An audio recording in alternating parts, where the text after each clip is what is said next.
बिस्मिल्लाहिर्रहमानिर्रहीम। मैं हूं मलिक सुफियान और हम केमिस्ट्री मूवमेंट चैनल पर डिस्कस करने जा रहे हैं। ऑर्गेनिक केमिस्ट्री का बहुत ही इंपॉर्टेंट चैप्टर है एरोमेटिक कंपाउंड्स को हम डिस्कस कर रहे थे। लास्ट वीडियो में हमने डिस्कस किया था reactivity of aromatic electrophilic substitution reactions. अब आज हम डिस्कस करेंगे ओरिएंटेशन इन aromatic electrophilic substitution reaction. Orientation क्या होती है आपको मैं बताता चलूँ कि बेंजीन रिंग है, इसके अगर हमारे पास 6 कॉर्नर्स हैं, अगर आपके पास एक ग्रुप अटैच हो जाता है तो वहाँ पर हमारे पास पॉसिबिलिटीज़ हैं कि वो यहाँ पर अटैच होगा, यहाँ पर अटैच होगा, ये यहाँ पर, ये यहाँ पर। तो ये जो दो फर्स्ट पोजीशन है और ये लास्ट पोजीशन है, ये दोनों आर ग्रुप के एक जैसी इम्पोर्टेंस रखती हैं, एक जैसी उनके ऊपर अहमियत है, कंट्रीब्यूशन है, इसलिए इसको एक सेपरेट नेम दिया गया। ऑर्थो पोजीशन है, यहाँ पर ये पोजीशन और ये पोजीशन ये आर से उतने ही डिफरेंस पर है, दोनों का इक्वल है, इसलिए ये सेम इनको मेटा का नाम दिया गया। और ये हमारे पास एक ही पोजीशन है, इसका कोई अल्टरनेट पे नहीं है क्योंकि वहाँ पर वो खुद मौजूद है ग्रुप, इसलिए इसको नाम दिया गया पैरा का। ऑर्थो मेटा पैरा, मैं इसके लिए याद करने के लिए कहता हूँ कि बाज़ जो टीचर्स होते हैं वो कुछ काफ़ी स्ट्रिक्ट होते हैं, जो स्टूडेंट्स को कहते हैं, या तो वो कहते हैं जी हमारे मतलब कुछ टीचर्स होते हैं वो कहते हैं जी हमारे से दूर होके मतलब बैठो, ना आपने बहुत दूर बैठना है ना उनके करीब बैठना है। तो ऐसे मेटा टीचर्स होते हैं जो आपको दरमियान में रखते हैं। कुछ टीचर्स होते हैं काफ़ी रिलैक्स होते हैं, वो उनको अगर आपसे ज़्यादा लगाव है वो आपको कहेंगे कि हमारे यहाँ पर करीब होके बैठो, और अगर वो रिलैक्स हैं वो आपको कुछ नहीं कहते, वो कहेंगे आप जहाँ मर्ज़ी बैठो, उनको कोई परवाह नहीं होती, ठीक है, वो आपको रिलैक्सेशन देते हैं। ऐसे टीचर ऑर्थोपैरा कहलाते हैं जो आपको रिलैक्सेशन देते हैं कि आप उनके करीब बैठ जाओ तब भी वो आपको कुछ नहीं कहते, अगर आप उनसे दूर बैठते हो तब भी वो आपको कुछ नहीं कहते। तो इस तरह से हम इनको समझ सकते हैं, याद कर सकते हैं। याद करने के लिए आप इनको कुछ स्टोरी बनाते हैं तो आपको रिएक्शंस करना क्या होता है आसान हो जाता है। तो ओरिएंटेशन में फिर दो तरह के ग्रुप्स बन जाते हैं। एक बनता है ऑर्थो पैरा डायरेक्टर है कि वो ग्रुप्स जो सिर्फ ऑर्थो या पैरा पर अटैच होते हैं, और कुछ ग्रुप वो बन जाते हैं जो मेटा पर अटैच होते हैं। हम देखेंगे कि ऑर्थो पैरा पर ही क्यों अटैच होते हैं और मेटा पर क्यों नहीं होते, या सिर्फ मेटा पर होते हैं ऑर्थो पर क्यों नहीं होते, उसकी रीज़न बताऊँगा, उसका बेसिक कॉन्सेप्ट जो है वो आपको क्लियर हो जाएगा। तो ऑर्थो पैरा डायरेक्टर में हम इलेक्ट्रॉन रिलीजिंग ग्रुप को लेते हैं और मेटा डायरेक्टर में हम इलेक्ट्रॉन विथड्राइंग ग्रुप को लेते हैं। आ जाए ऑर्थो पैरा डायरेक्टर में हम सपोज कर लेते हैं हमारे पास एक बेंजीन रिंग है, यहाँ पर हमने मिथाइल को इसके साथ अटैच किया हुआ है। मिथाइल ग्रुप जब इलेक्ट्रोफाइल के साथ जब रिएक्ट करता है तो इलेक्ट्रोफाइल अटैक करता है बेंजीन रिंग पर, और हमारे पास इस तरह से उसकी स्ट्रक्चर बन सकती हैं। वो यहाँ पर ऑर्थो पे अटैच हो सकता है, मेटा पे अटैच हो सकता है और पैरा पे। हम तीनों पोजीशन के मुताबिक उनको बना के देखेंगे। उसमें जो एरेनियम आयंस बनते हैं, इस एरेनियम आयंस का ही सारा चक्कर है, एरेनियम आयन का ही सारा रोला है। अगर आपको एरेनियम आयन की ये स्ट्रक्चर्स क्लियर हो जाती हैं, अगर आपको इनकी समझ लग जाती है, तो आप इस क्वेश्चन का आंसर दे पाते हो कि इलेक्ट्रॉन रिलीजिंग ग्रुप क्यों ऑर्थो पैरा डायरेक्टर देते हैं, ये वो इसको क्यों एक्टिवेट करते हैं, इलेक्ट्रॉन विथड्राइंग क्यों मेटा डायरेक्टर को एक्टिवेट करते हैं, बाकी को क्यों नहीं करते। तो आइए इसी क्वेश्चन का आंसर करने के लिए हम इसको समझेंगे। अगर आपके पास ये ग्रुप ऑर्थो पे अटैच हो रहा है, इलेक्ट्रोफाइल ये बन जाएगा, तो आपके पास जो पॉजिटिव चार्ज है वो इस कार्बन के साथ अटैच हो जाएगा, जो कि आपका जो ग्रुप है इलेक्ट्रॉन रिलीजिंग ग्रुप उसके साथ अटैच है, उस कार्बन के साथ क्या हो जाएगा, वो पॉजिटिव चार्ज वहाँ पर आ जाएगा। यहाँ पर डबल बॉन्ड, यहाँ सिंगल बॉन्ड। अगर हम ये पॉजिटिव चार्ज यहाँ पर शिफ्ट हो जाता है, ठीक है, तो ये पॉजिटिव चार्ज यहाँ पर आ जाएगा। तो नेक्स्ट स्ट्रक्चर पर रेजोनेंस ये बन जाएगी। नेक्स्ट पॉसिबिलिटी है कि आपके पास ये जो मौजूद है यहाँ पर बॉन्ड, ये शिफ्ट हो जाएगा, यहाँ पर इस तरफ आ जाएगा ये बॉन्ड, और पॉजिटिव चार्ज आपके पास शिफ्ट होकर यहाँ पे आ जाएगा। तो आपके पास ये तीन स्ट्रक्चर बनेगी ऑर्थो के लिए। आइए हम मेटा पे देखेंगे। मेटा में हमारे पास थोड़ी सी डिफरेंस बनेगी। यहाँ पर डबल बॉन्ड, क्योंकि मेटा पर यहाँ पर अटैच हो गया तो इसके साथ जो पोजीशन होगी वहाँ पर पॉजिटिव चार्ज आएगा।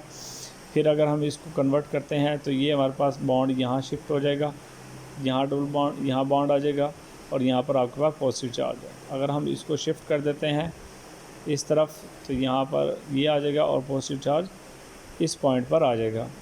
ठीक है, यहाँ पर मैंने एक मेटा पोजीशन जो है ना वो इसमें मिस है, मैं वो लगा रहा हूँ, वो देखिएगा ज़रा, H और Y। तो आपके पास यहाँ पर भी थ्री रेजोनेंस स्ट्रक्चर बन जाएंगी। और पैरा पे देखिएगा यहाँ पर ये हमारे पास इलेक्ट्रोफाइल अटैच हो चुका है, उसके साथ जो कार्बन मौजूद होगी वहाँ पर पॉजिटिव चार्ज आ जाएगा।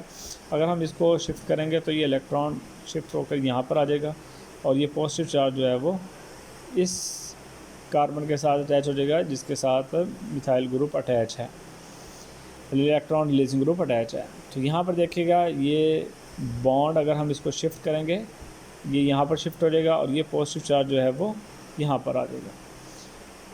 तो ये हमारे पास 6 स्ट्रक्चर बनती हैं, इसको मैंने नाम दिया है 1 2 3 4 5 6 7 8 9। इसमें अगर आप गौर करेंगे तो आपके पास जहाँ पर पॉजिटिव चार्ज मौजूद है वो उस कार्बन के साथ मौजूद है जहाँ पर इलेक्ट्रॉन रिलीजिंग ग्रुप मौजूद है। तो इलेक्ट्रॉन रिलीजिंग ग्रुप इस पॉजिटिव चार्ज को स्टेबलाइज करेगा, ये ज़्यादा कंट्रीब्यूटिंग स्ट्रक्चर बनेगी, ये ज़्यादा स्टेबल होगी, स्पेशली स्टेबल होगी इन दो से।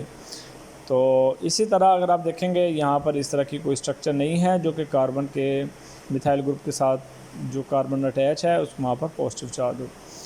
जबकि हम पैरा पे देखते हैं यहाँ पर भी पॉजिटिव चार्ज उस कार्बन पर मौजूद है जो इसके साथ इलेक्ट्रॉन रिलीजिंग ग्रुप है, जो क्या करता है उसको स्टेबल करता है, उसको कंपनसेट करता है। और ये इसी वजह से ऑर्थो की कंट्रीब्यूशन ज़्यादा होती है, इसी तरह पैरा की भी कंट्रीब्यूशन ज़्यादा होती है। और वो रीज़न क्या होती है, यहाँ 1 स्ट्रक्चर में पॉजिटिव चार्ज इस कार्बन पर मौजूद है, यहाँ पर 8 स्ट्रक्चर पे कार्बन पर पॉजिटिव चार्ज मौजूद है। इस वजह से इनकी क्या होगी, कंट्रीब्यूशन ज़्यादा बनेगी। ठीक है, ये पॉइंट आपको समझ आ गया। जबकि ऐसी कोई स्ट्रक्चर मेटा पे मौजूद नहीं है तो ऑर्थो और पैरा की पोजीशंस जो कंट्रीब्यूटिंग स्ट्रक्चर्स हैं वो ज़्यादा होती है, जिसकी वजह से जो इफ़ेक्ट होगा वो ज़्यादा इजी का होगा। ये नहीं है कि वो मेटा पर अटैक नहीं करेगा, लेकिन वो इग्नोरेबल हो जाएगी, उसकी रेजोनेंस की कंट्रीब्यूशन जो होगी वो कम हो जाएगी, कम होने की वजह से वो इग्नोर कर दी जाती है। इसलिए ये ऑर्थो और पैरा पे करते हैं, क्योंकि यहाँ पर इस तरह का कोई सीन नहीं है। अब याद रखिएगा, हम किसी तरह के भी इलेक्ट्रोफिलिक सब्स्टिट्यूशन रिएक्शन करवाते हैं तो ये 6 स्ट्रक्चर, ये 9 स्ट्रक्चर जो है वो बननी है। हाँ, इसके अलावा हम अगर कोई इलेक्ट्रॉन विड्रॉइंग ग्रुप लगाते हैं या कोई और ग्रुप्स लगाते हैं वहाँ पर थोड़ी सी चेंजिंग आ सकती है उसकी इंडक्टिव इफेक्ट और रेजोनेंस की वजह से। याद रखिएगा यहाँ पर इंडक्टिव इफेक्ट, यहाँ पर पॉजिटिव इंडक्टिव इफेक्ट है, इट्स मीन आपके पास यहाँ पर इलेक्ट्रॉन रिलीजिंग ग्रुप इसके ऊपर अटैक कर रहा है, जिसकी वजह से ये 6 स्ट्रक्चर बनेगी। अब आइए हम इसको थोड़ा सा देखते हैं। ठीक है, अगर हम NH2 यहाँ पर अटैच कर देते हैं तो याद रखिएगा यहाँ पर नेगेटिव इंडक्टिव इफेक्ट होगा, क्योंकि नाइट्रोजन की इलेक्ट्रॉन एक्टिविटी है वो ज़्यादा होती है इस कार्बन से, तो इलेक्ट्रॉन को वो अपनी तरफ भी खींचेगा।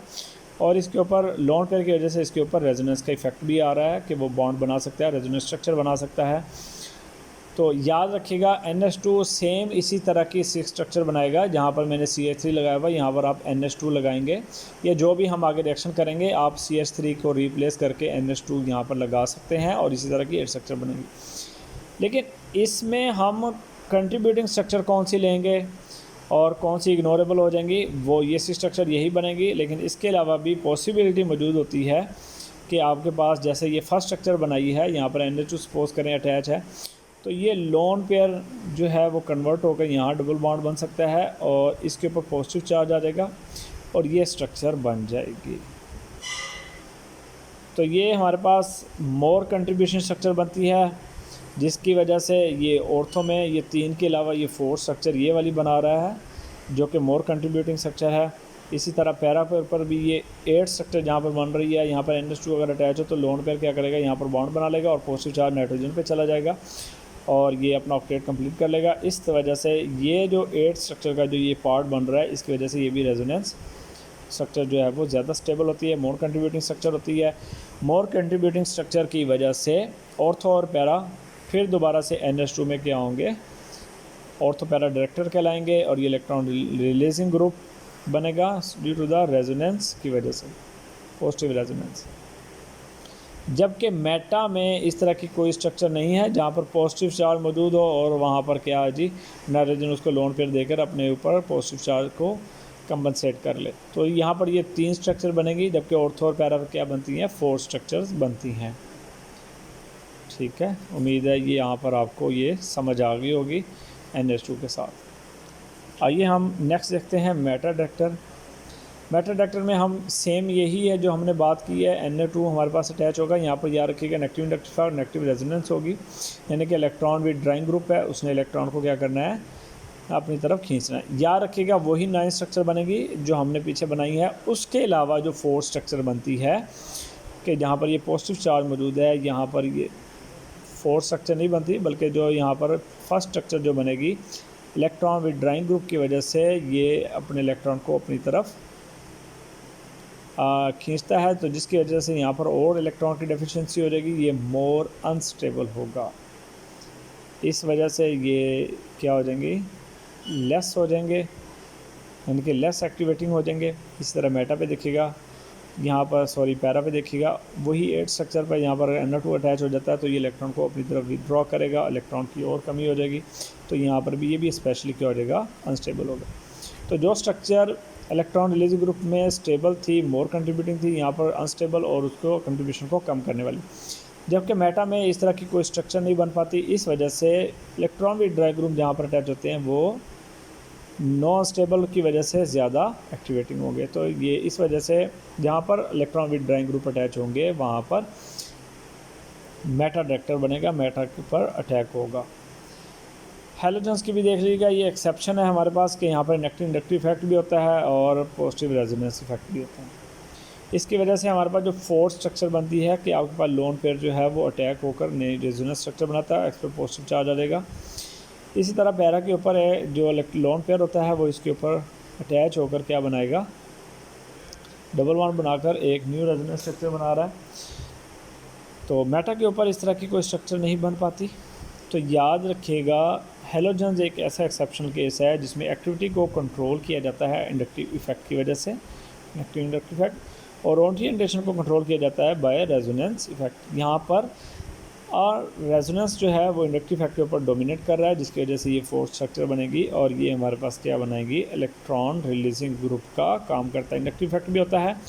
इंडक्टिव इफेक्ट जब हम एक्टिविटी का जिक्र करते हैं तो हम इंडक्टिव इफेक्ट से इसको कंट्रोल करते हैं, जब हम ओरिएंटेशन का करते हैं इसमें रेजोनेंस इफेक्ट की वजह से।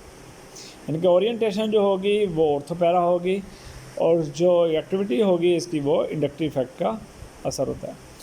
तो ये हमारे पास है जो कॉन्सेप्ट ओरिएंटेशन का एक्टिविटी हम डिस्कस कर चुके हैं। अगर आपको उम्मीद है वीडियो पसंद आई होगी, अगर आपको वीडियो पसंद आए तो लाइक और कमेंट ज़रूर कीजिएगा। Thank you for watching. अल्लाह हाफिज़, टेक केयर।